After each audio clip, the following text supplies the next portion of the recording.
Hey everyone, did you know the options market is quietly telling you exactly how far it expects a stock or index to move in a day or a week or month or even a quarter? Most traders ignore it. The ones who don't use it to find better entries, manage risk smarter, and even stack probabilities in their favor by identifying creative setups using this data. Okay, I'm talking about expected moves. And today I'm going to show you what expected moves are and how we make use of that at this 12 Pro Stocks to help you make better trading decisions and increase your profitability. Okay, let's jump in. Now, let me give you a simple example to visualize it. Imagine a kid is playing bowling and he was given a gutter guards. Whenever ball hits a gutter, it bounces from it and then stays within the lane, right? But eventually it ends up going to the pins, right? At least one pin or all the pins, right? So that's the purpose of gutter guards. So imagine the same or apply the same concept to expected moves. Okay, a stock being the ball, gutter guards being the expected moves. Okay, now how it works. Options market has something called implied volatility, and we all know there is a volatility index for SPY. It is VIX, right? So there is respect to volatility derivative for each type of index, but for SPY it is VIX. So options market uses that VIX data and implied volatility and does a complex math to derive how much a stock is going to move uh, in the day or a week or a month, right? Or a quarter or even 6 months or even 1 year, right? All the data is available for the folks ahead of time. When you look at the options chain, that's where the derivations come from and the calculations, everything come from, right? I don't want to bore you with all the math, but imagine it's like a magic number that is derived out of a complex formula. Okay, it's not hard for the formula to establish, but some numbers are more reliable, some numbers are less reliable. So I reverse engineered to get the exact expected move that most traders make use of. Okay, now how does this expected moves work? Imagine a standard deviation graph, right? What is the probability of this expected move to be working, right? So everybody wants to understand the probabilities so that you can figure out whether you want to use this in your trading or not. Okay, so this is a standard bell curve, right? Standard deviation bell curve. And let's apply that to expected moves. So an expected move is basically is expected to work 68% of the time. Okay, that is the normal distribution. Like one standard deviation, that's a normal distribution. Okay, so 68% of the time, a stock is going to stay within expected moves. Okay, lower bound and upper bound. To help you visualize it even better, right? Imagine a fictitious stock like XYZ, okay, and XYZ is priced at $100, let's say. Expected move is $10.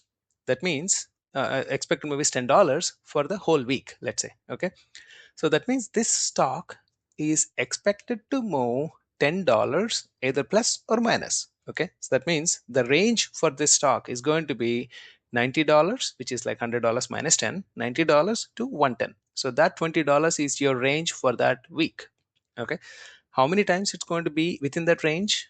Well, that's a probability, right? So that's a normal distribution, which is 68% of the time stock lives within that upper bound and lower bound, okay, which are the expected moves. Now, are there any like what happens on the rest of the 32% of the time, right? So 68% of the time, and that means like what are the odds of stock ending up outside of these expected moves? So if you look at a move which is two standard deviations, this usually happens when a stock has a specific some sort of a catalyst, right? Could be earnings or could be company specific news, right?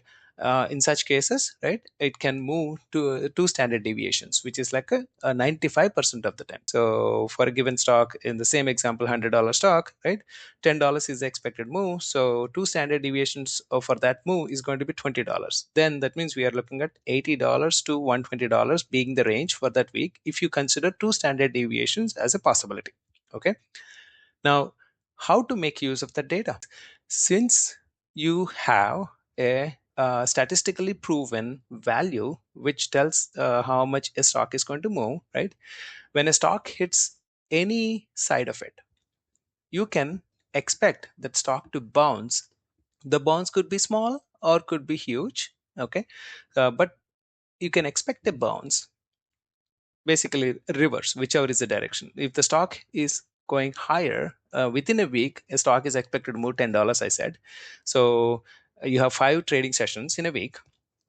In a session one, right, in a Monday, Tuesday, let's say within 2 days itself, the stock moved $10. That means whatever the options market has priced in, the stock already made its move within 2 days, which is not that, which is scary, basically, right? So general expectation for the folks is okay, now it made its move, then you can look for potential pullback, right? So that can be a trade here.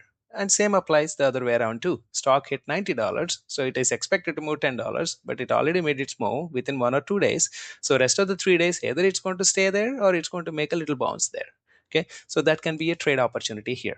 People look for that levels, they draw those levels on their charts, they set up alerts on their charts when it hits that specific level, and trade it when that level hit. That's one way. Okay, other approach is to make money using by selling options premiums, right? So using different strategies, like could be credit spreads on the calls or puts, right? You can use this concept to come up with the strikes which are highly probable to work. One of the popular strategy that traders use is they sell what they call is iron condor. So those iron condors, you can derive these strikes at exact expected move levels. So let's say I decided to do an iron condor using this expected move on a $100 stock. Now that I know 90 and 110 are going to be the strikes. On the short side, 90 is going to be my strike, and on the long side, 110 is going to be my strike. So now I can create an iron condor based on the data to maximize the probability of winning a trade. Okay, so that's how this works. Now, how Stealth works? Stealth, what we do is we automate everything. Okay, so I know the levels ahead of time. I calculate it every week. Okay, every week, every single day, I calculate them, and that data is going to look like this. Okay, so you have different instruments here, financial instruments. So it could be indices or could be your individual stocks. So what you're looking at here is like, hey, this is my IV, and this is the expected move for that specific ticker, and this is a DEM, that means like daily expected move. So and expiry is 7/6. So next trading session is 7/6 as of the recording, right? So and the expected move for next trading session is $4.84. For QQQ it is $9.80. Okay, so so and so.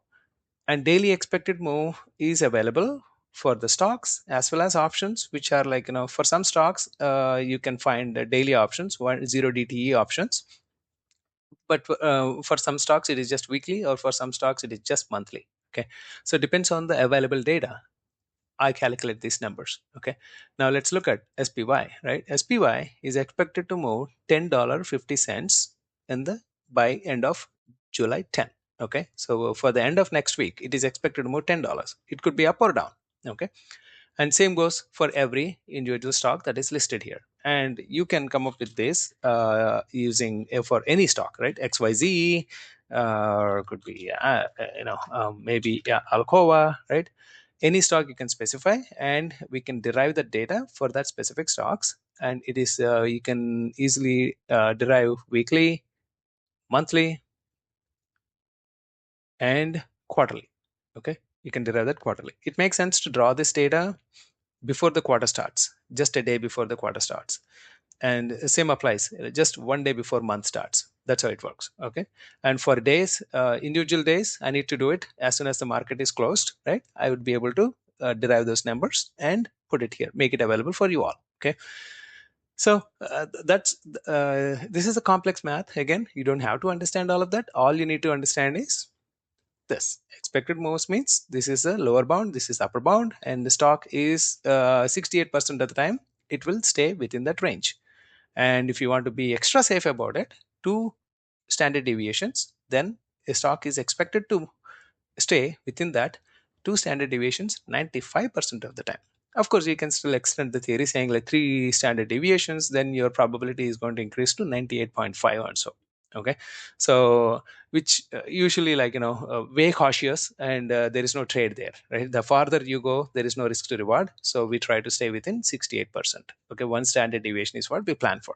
And you can also be smart about it, meaning like, hey, I want to target something in between, right? You can also do that. It depends on the trading strategy that you want to execute. Okay, so that's how the expected moves work. And what value we're going to provide is, we will provide you a alert service which alerts you when a specific stock moves, or it tags a specific level. So you're going to get that information in the channel called expected moves under trade alerts. If you go to trade alerts and expected moves, you will get these kind of alerts. What these alerts saying is, hey, QQQ has just tagged monthly one standard higher level. Okay, so that means this is on 629. Okay, and there is not much trade there because month is already done. But if you get this data in middle of the month, let's say, or somewhere in the between, then you can potentially look for shorting opportunities, because market made its move for that month and it might rest there or it might pull back there, right? So those are the trade opportunities that you can look for. Okay, you're going to take you basically lean short instead of leaning long in such situations. Okay, and if you see, Tesla has tagged weekly high on 29th. Okay, this is as of 29th data. Now if you look at the chart data and see data, a daily chart, and then Tesla. Okay, let me adjust this. And Tesla, and 29th means we are looking at here, right? No, no, this is the 29th. Okay, 29th. So it made its weekly expected move already, right? And the next following 2 days, it overshot, and it often happens overshot. That's why it is very important for you to wait for confirmation before you trade these expected moves concept. Okay, so again, what gets oversold can remain oversold, and vice versa, what gets overbought can remain overbought, right? So you would wait for confirmation while it's reversing. That's when you pounce on it. Okay, that's when you pounce on it. So this on 29th, we know that it made its move for that week. Okay, so next 2 days it overshot, and see what happened. Boom, it came down, right? So that is the expected behavior for this expected moves. That's how it works. Okay, now you can apply the same thing for QQQ. We said it tagged monthly expected move, right? And see what happened on 29th. That is this where my cursor is right now. This is it, and it overshot it, and then since then it started going down, right? So that's how monthly expected moves or weekly expected moves, that's how they work. You look for potential opposite direction. You think like a contrarian and you take an opposite direction trade. That's the concept of expected moves. That's it. So yeah, hope it helps. If you have any questions, feel free to reach out to me. Happy to answer any questions. And if you're interested in the data, right, I can expose this data as a service as well. Okay, or if you're just interested in alerts, then you're going to get these alerts during the market hours within 1 minute. Okay, at the moment it tags any level, right, higher or lower, within 1 minute you're going to get this alert, and you can trade or you can look for potential trade opportunities there. It's a data, and based on the context that you have, you can trade it or you can ignore it. Okay, good luck everybody. Thank you.